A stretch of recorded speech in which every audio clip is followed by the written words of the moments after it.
Hello കൂട്ടുകാരെ, നമുക്കൊരു 4 മണി പലഹാരം, ഒരു സ്നാക്സ് തയ്യാറാക്കാം. അതിനായിട്ട് നമ്മൾ എടുത്തിട്ടുള്ളത് അരിപ്പൊടിയാണ്. പിന്നെ നമ്മൾ എടുത്തിട്ടുള്ളത് ഏത്തപ്പഴം, ശർക്കര പാനിയാക്കിയത്, തേങ്ങ. ആദ്യം നമ്മൾ ശർക്കര പാനിയാക്കി, ആ ശർക്കര പാനിയാക്കി നമ്മൾ മാറ്റി വെച്ചു. എന്നിട്ടൊരു പാൻ ചൂടാക്കി അതിലേക്ക് അല്പം നെയ്യ് ഒഴിച്ചതിന് ശേഷം, നെയ്യ് പറ്റതിന് ശേഷം ഇതാണ് നെയ്യ്. ഇതിൽ നിന്ന് അല്പം നെയ്യ് നമ്മൾ ഒരു സ്പൂണോളം നെയ്യ് നമ്മൾ നെയ്യ് ഒഴിച്ചതിന് ശേഷം നമ്മൾ ഈ ഏത്തപ്പഴം, ഞാനൊരു 2 ഏത്തപ്പഴം, സാമാന്യ വലിപ്പമുള്ള 2 ഏത്തപ്പഴം ആ നെയ്യിലേക്ക് ഇട്ടൊന്ന് വഴറ്റിയെടുത്തു. ഒപ്പം തന്നെ ഒരു അരമുറിയോളം തേങ്ങ ചിരണ്ടിയെടുത്തു.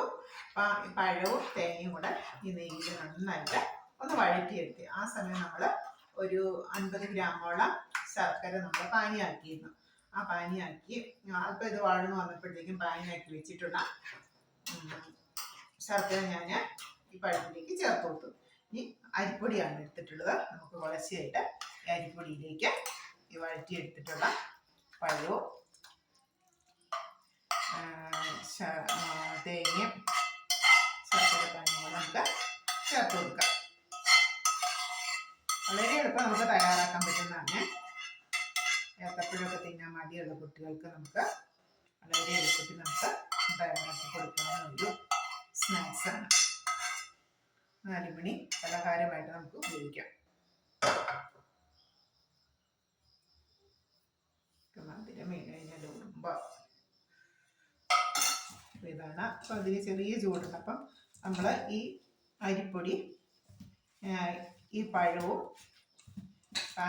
ശർക്കര പാനിയുടെ ചെറിയൊരു വെള്ളത്തിൻ്റെ ഒരു അംശമുണ്ട്. അപ്പം നന്നായിട്ട് നമ്മൾ ഇതങ്ങോട്ട് അരിപ്പൊടി കുഴച്ച് കൊടുക്കുമ്പോഴത്തേക്കും ഇതിലുള്ള വെള്ളം മതി. പിന്നെ പ്രത്യേകിച്ച് നമ്മൾ വെള്ളം ചേർക്കേണ്ടതായിട്ടുള്ള ആവശ്യമില്ല.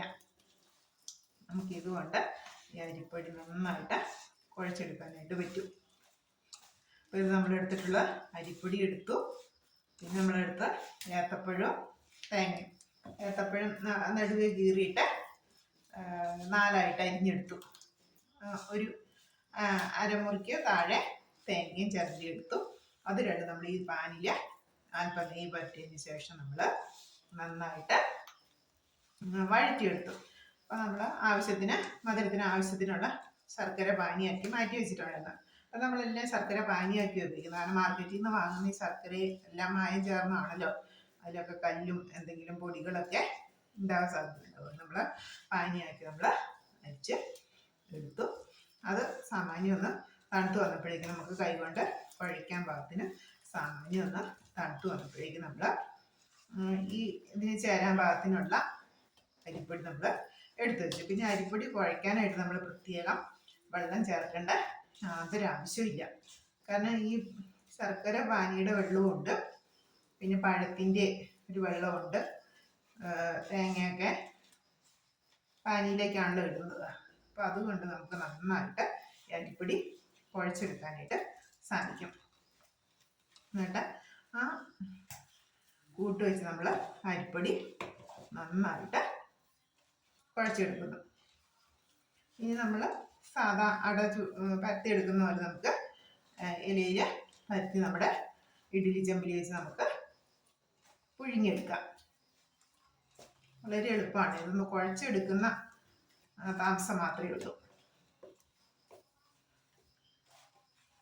ഓക്കേ, ഞാനിത് കുഴച്ച് ഇലയിലൊക്കെ പരത്തി വെച്ചതിന് ശേഷം ഞാൻ വീഡിയോ എടുക്കാം. അല്ലെങ്കിൽ വീഡിയോ വളരെ ലെങ്തി ആയിരിക്കും. ഓക്കെ കൂട്ടുകാരെ.